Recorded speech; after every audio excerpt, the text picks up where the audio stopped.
Welcome to vlog number 2, Skill versus Capacity in Speed and Agility by Christian Amdi.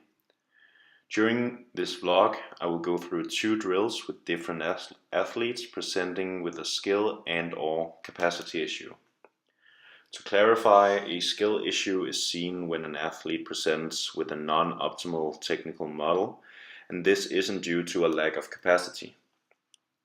The skill issues occurs as a result of lack of experience or experience with an improper technique.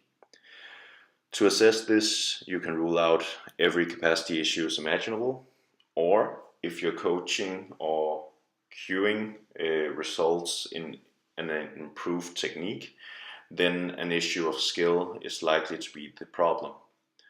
The only way to fix a skill issue is to practice with proper technique, and over time the issue will resolve. A capacity issue occurs when there is a lack of a physical capacity such as strength, mobility, rate of force development, etc., relative to what is needed during a given task.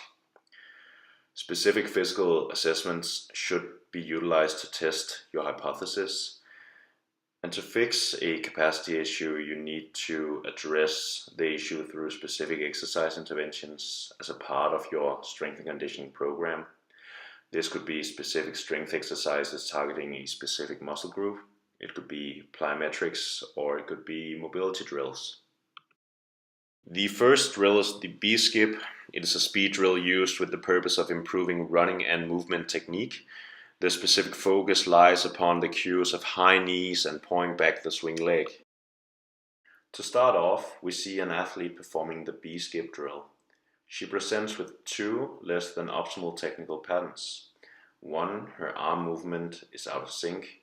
We would like to see that the arms and contralateral leg moves up and down in sync. And this is unlikely to be caused by a physical decrement, and is likely to be the result of a lack of experience or coaching with this particular drill. At maximal hip flexion, she also fails to extend her knee and ankle as to reach forward before pulling back. Full knee extension never actually occurs. However, maximal knee extension first occurs after the knee is below parallel.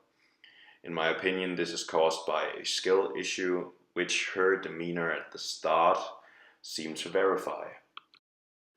The lack of knee extension could be caused by tight hamstrings. However, as she is able to reach her toes, I find it unlikely. As this is not my athlete's, further testing was not possible. However, weak hip flexors, especially the rec fem, could be another factor that needs testing. In summary, I believe this athlete fails to present an optimal technique in the B-skip due to a lack of skill. This is hypothesized from her demeanor at the start and lack of synchronization of the limbs.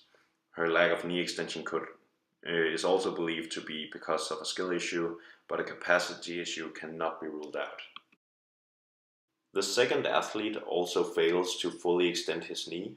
However, this time I believe it is caused by a lack of mobility.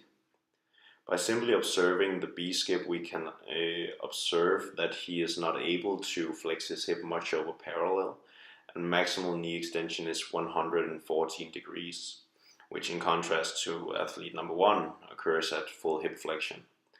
In this position, we see quite a lot of lumbar flexion supporting the hypothesis of tight hamstrings.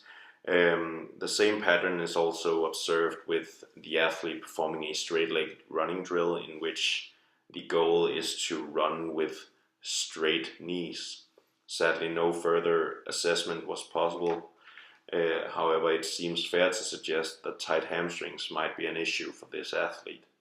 A skill issue, however, cannot be ruled out.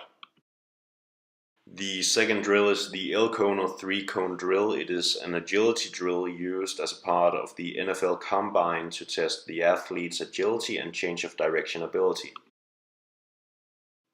The first athlete correctly uses his inside leg as the pivot leg during the lateral shifts. However, it does look like the athlete has some capacity issues.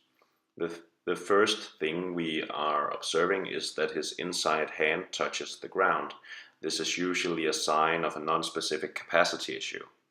This could be balance, force, or mobility, making him unable to hit a deep and stable squatting position and driving off from there without the assistance of his hand.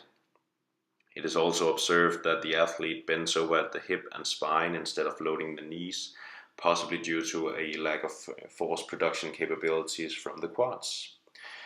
During his second lateral shift, deeper angles are observed, possibly due to lower speeds and deceleration requirements matching his strength more. However, it is hard to compare the first and second lateral shift, as we are comparing an outside and an inside leg. However, as the athlete is able to actually hit this position, it rules out a mobility issue. More signs of capacity issues can be observed in his ankles, where excessive pronation and a lack of plantar flexion is observed. This could be caused by a lack of strength in the plantar flexors, such as the triceps surae and the tibialis posterior. Sadly, I have no way of testing him further, but if I had, I would probably assess his feet, looking for flat feet. Further, I would look at the reactive strength index to assess his plyometric abilities, and I would test his ankle and knee extensor strength. As an intervention, I would look at increasing strength in the lower limb extensors. I would work on plyometric abilities. I would try to increase his eccentric loading capabilities and maybe put in some specific footwork if needed. During the second trial, we see another athlete making a few technical errors, which I suspect is due to skill issues. Number one, the inside hand touches down once again. Number two, he uses his outside leg as the pivot leg, which means that more steps are required, or he needs to move his center of mass further. However, he does not do this during his second lateral shift. This supports the idea that it is a skill issue in that he is inconsistent in how he performs the movement, suggesting that he is new to this drill. Thirdly, during the 90-degree change of direction, he used a 3-step turn, where we would like to see him using a 1-step turn, preferably with the inside leg as the pivot leg. Throughout the drill, he keeps quite low, which makes sense as he has to brake quite a lot. However, this does not allow him to reach higher performance. The goal is to accelerate and decelerate quickly, so he needs to be upright and get down quickly. His strategy does allow him to do a very skilled 180-degree turn, but does slow him down in general. As I'm not able to assess him further, any capacity issues cannot be ruled out. However, due to quite a few technical errors that is dependent on timing and not capacity, such as how he steps and which pivot leg he uses, a skill issue is likely present. Otherwise, would also be surprising considering his age. So in summary, during the B-skip, athlete 1 presents with a skill issue, which is observed from her behavior, her lack of limb synchronization and knee extension while still being able to touch her toes.